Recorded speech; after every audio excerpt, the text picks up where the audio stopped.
Datang seorang laki-laki, "Ya Rasulullah, izinkan aku mati syahid." Karena orang yang mati syahid itu tidak akan merasakan sakratul maut illa kal qars, seperti cubitan pada tangan. Izinkan aku mati syahid, karena kalau aku mati syahid tidak akan ada azab kubur. Izinkan aku mati syahid, karena kalau aku mati syahid tidak akan ada hisab, langsung masuk surga. Nabi bertanya, "Alaka min ummin?" Ibumu masih hidup? Ibumu ada di rumah? Ya. "Ilzam rijlaiha fathammal jannah." Urus tapak kakinya, akan kau dapati surga di sana.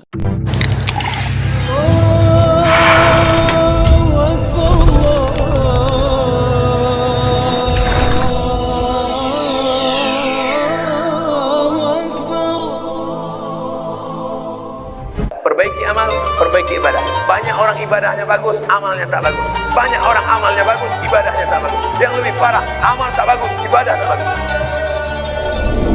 Haji Halim sedang menunjukkan begini cara sayang kepada ibu.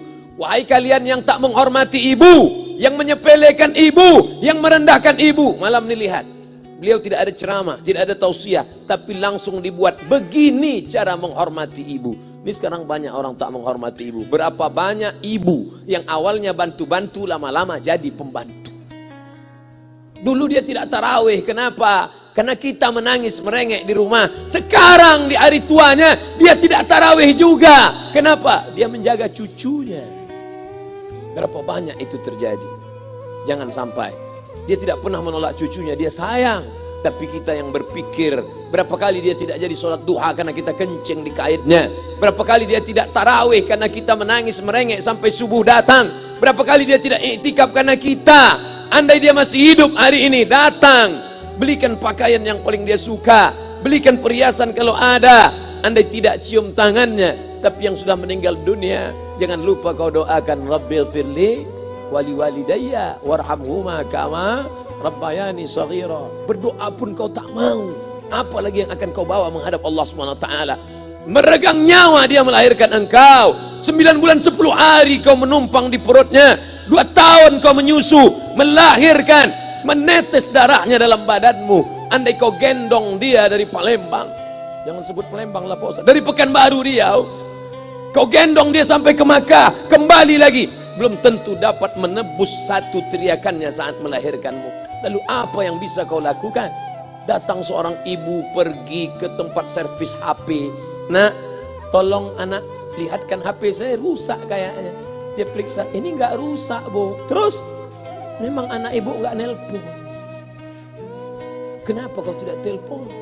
Datang dia ke rumah anaknya, "Nak, ibu enggak ada uang mau buka puasa, bisa minjam 100.000? Apa kata si anak? "Sebentar ya Ma, aku tanya istriku dulu." "Ini Ustaz dapat dari mana?" "Ada yang kirim WA grup." Jadikan ibumu seperti raja, maka rezekimu akan diberikan Allah seperti rezeki raja-raja. Bukan hadis, dapat dari grup WA. Ini ibu minta terus sholat tarawih, tapi sang anak sudah tidak bisa. "Aku mau hentikan saja sholat tarawih ini, karena mau buat tenda ini tidak bisa, tiangnya bambu, sudah bocor. Kita stop saja sholat tarawih bersama ini." Apa kata si ibu? "Buatlah sholat tarawih terus, nanti Allah akan berikan engkau gedung yang besar. Dengan gedung besar itu kau akan tetap sholat tarawih." Mana gedung besar itu? Inilah dia gedung besar. Langsung dikabulkan Allah Subhanahu wa ta'ala. Karena setelah Allah, langsung orang tua. "Wa qadha rabbuka alla ta'budu illa iyyah." Allah sudah wajibkan engkau menyembah Allah. Setelah Allah, "Wa bil walidaini ihsana." Kedua orang tua. Jangan kau lawan ibumu. Kayak anak-anakku, jangan kau lawan ibumu. Karena kau lawan ibumu, kau tak pernah mencium kebahagiaan. Walaupun hartamu banyak, kau akan berenang dalam air mata penderitaan sampai kematian datang. Ada pezina hidup di dunia senang, ada pecandu narkoba hidup di dunia senang, tapi orang yang durhaka tetap dapat dosanya dibalas Allah di akhirat. Di dunia coba dapat. Ustaz, kalau di akhirat dapat, di dunia dapat, untuk apa lagi di dunia? Yang di dunia itu DP-nya. Nanti di akhirat akan kau dapatkan cashnya. Oleh sebab itu jangan main-main dengan ibu. Datang seorang laki-laki, "Ya Rasulullah, izinkan aku mati syahid." Karena orang yang mati syahid itu tidak akan merasakan sakratul maut illa kal qars, seperti cubitan pada tangan.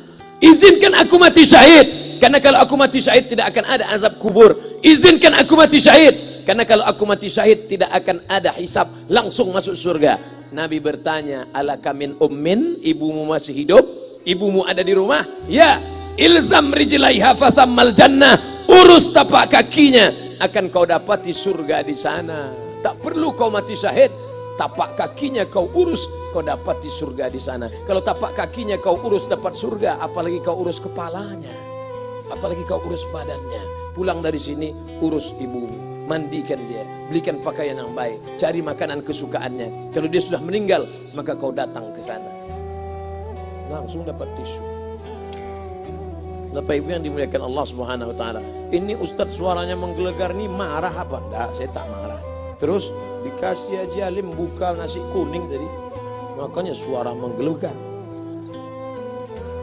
Dimasukkan Pak Kapolda daging sama ayam 3. Masya Allah, ini kari Palembang nih Pak Ustadz. Mantap, menggelegar suara kita di rumah. Bapak Ibu yang dimuliakan Allah Subhanahu wa taala, datang seorang laki-laki, kata Nabi sallallahu alaihi wasallam, nanti akan ada laki-laki yang datang kemari minta doanya, doanya kabul. Sahabat heran, kami yang hidup sama Nabi, kami yang perang sama Nabi, kami yang jihad sama Nabi, kenapa mesti minta doa dia? Dia tidak pernah ketemu Nabi. Pokoknya nanti kalau dia datang, minta doa sama dia. Setelah Nabi SAW meninggal, barulah dia datang. Orang itu bernama Uwais Al-Qarni.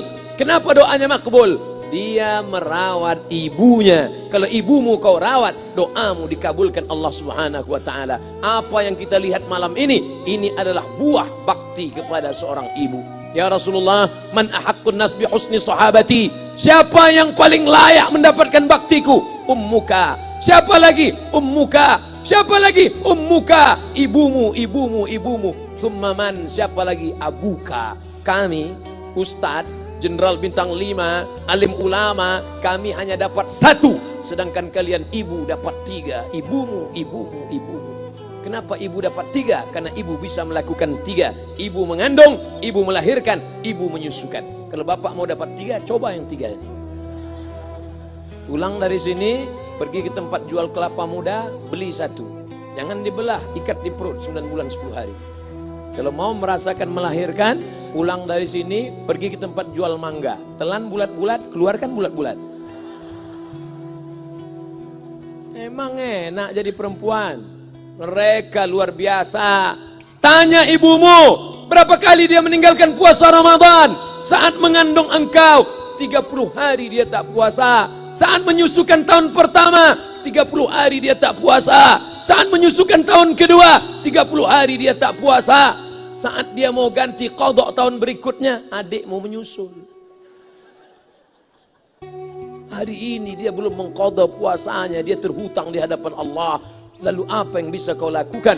Malam ini betul-betul disadarkan. Alhamdulillah, ibu saya masih hidup, umurnya 70 tahun. Saya akan pulang dari kajian malam ini. Nampaknya malam ini saya yang ceramah, saya yang tausiah. Tapi saya mengambil pelajaran. Pulang dari sini saya akan lebih sayang pada emak saya. Saya lebih cinta kepada ibu saya. Saya malu, saya hanya pandai berceramah, berkata, tapi orang sudah mengamalkannya langsung. Haji Alim membelikan gelang ibunya 2 kali sampai 4 kali setahun.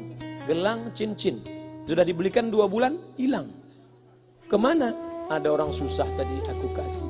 Ternyata itu yang membuat rezeki melimpah ruah. Maka rezeki buah yang sudah matang harus kita joloknya dengan apa? Dengan berbakti kepada ibu. Bapak Ibu yang dimuliakan Allah, saudara-saudaraku yang dimuliakan Allah Subhanahu wa taala. Ibu ini luar biasa. Sampai-sampai ibu, Ustaz jangan nunjuk pakai tangan kiri lah. Oke, pakai kanan. Ibu, andai ngomong ibu salah, tetap dikabulkan Allah Subhanahu wa taala. Ada seorang ibu memanggil anaknya, "Ya Juraij, wahai Juraij." Anaknya sedang beribadah. Ibadah pada Allah atau nyambut ucapan ibu? Allah lebih mulia, dia diam. "Ya Juraij." Dia tetap diam. "Ya Juraij." Dia tetap diam. Dia tidak jawab seruan ibunya. Sampai akhirnya ibunya berkata, apa kata ibunya? "Allahumma la tumitshu hatta turihi wujuhal mumisat."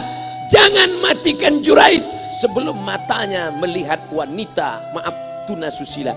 Jangan matikan Juraij sebelum matanya melihat wanita tunasusila, WTS, PSK, orang nakal, orang jahat. Tidak mungkin ahli ibadah matanya melihat orang jahat, tapi takdir berkata lain. Tak lama setelah ucapan sang ibu, ada seorang WTS PSK hamil, tidak diketahui suaminya, ditangkap, ditanya, siapa yang menghamilimu? Apa kata si perempuan? Yang menghamiliku adalah Juraij. Sampai Juraij ketika difitnah, perempuan wanita susila itu ditanya, siapa yang menghamilimu? Ternyata dia berkata, Juraij. Akhirnya mereka menangkap Juraij. Juraij, ternyata engkau selama ini pura-pura saja menjadi pelaku ibadah. Engkau ternyata sudah menghamili perempuan ini. Mereka menghancurkan tempat ibadah Juraij. Tapi kemudian Juraij sabar. Dia katakan, nanti tunggu anak itu lahir, kalian baru tahu. Setelah tak lama anak itu pun lahir.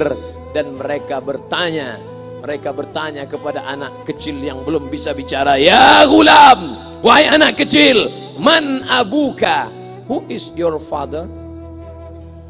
Siapa bapakmu? Hai anak kecil, siapa bapakmu? Juraij menusuk pusar anak itu dengan telunjuknya. Dia mau tunjukkan kepada orang ramai bahwa dia tidak salah, dia tidak pezina, dia tidak melakukan perbuatan dosa. Ya gulam, hai anak kecil, man abuka, siapa bapakmu? Apa kata anak kecil itu?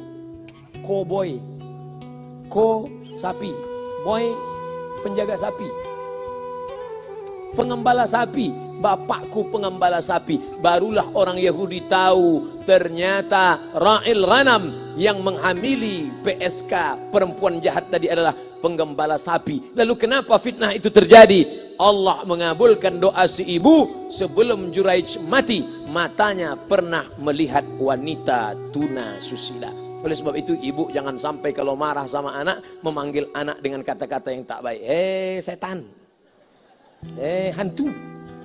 Kalaupun marah panggil dia, calon wali kota. Sini sebentar.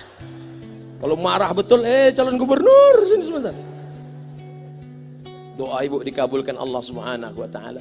Saya setahun setiap bulan Februari ceramah di Kuala Lumpur seminggu. Kuala Lumpur, Selangor, Sarawak, Kuching, kemudian Malaka, Ipoh, Negeri Sembilan.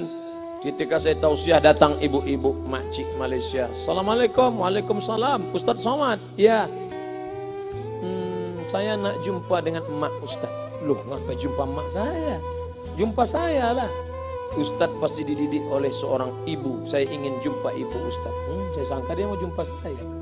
Ternyata ibu di tengah para habaib, diambil diri seorang profesor, dibalik diri seorang gubernur, wali kota, kapolda.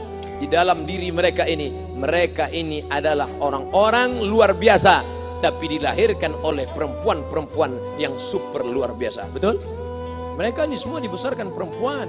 Makanya ada ungkapan al-jannatu tahta aqdamil ummahat, surga di bawah telapak kaki ibu. Tapi ada yang mengatakan itu dulu Pak Ustadz, sekarang sudah berubah, surga di bawah telapak kaki babysitter. Karena banyak yang menitipkan anaknya kepada penitipan anak. Jangan Bu, walaupun kau wanita karir, tidak seberapa itu, tidak dapat kau tebus kehilangan masa-masa manja mereka dengan pendidikan. Ini banyak ibu-ibu sekarang sudah tidak lagi mengurus anaknya. Padahal 6 tahun pertama, the golden age, usia emas, ibu harus ikat hubungan emosional dengan anak. 2 tahun pertama, susukan. 2 tahun kedua, lompat-lompat, lari-lari, lucu-lucu. 2 tahun ketiga, mulai menghafal surat-surat pendek. Umur 7 tahun, baru dia sholat. Begitu. Sekarang banyak. 2 tahun pertama, dia titipkan ke Al-Baqarah, sapi betina. 2 tahun kedua, dia titipkan ke PAUD dan BUUD. 2 tahun ketiga, dia titipkan ke TK. Akhirnya anak putus kontak. Setelah anak remaja, baru ibunya nanya, Ustadz, kenapa anak saya lebih mau curhat sama pacarnya daripada sama saya? Karena anak sudah lost contact, putus hubungan dengan ibu. Itulah yang dulu dikejar dengan wanita karir. Pergi pagi, pulang petang, peras keringat, banting tulang, tunggang langgang, lintang pukang. Tak dapat kau tebus dengan apapun. Oleh sebab itu, kalau kau sayang kepada mereka, besarkan mereka. Nanti setelah dia SMP, kau tetap bisa berkarir, tetap bisa apapun. Tapi usia emas ini tetap jaga mereka. Di balik anak-anak yang luar biasa ada ibu yang luar biasa. Di mana letak ibu luar biasa itu? Inilah dia, ibu-ibu semua, insya Allah. Amin.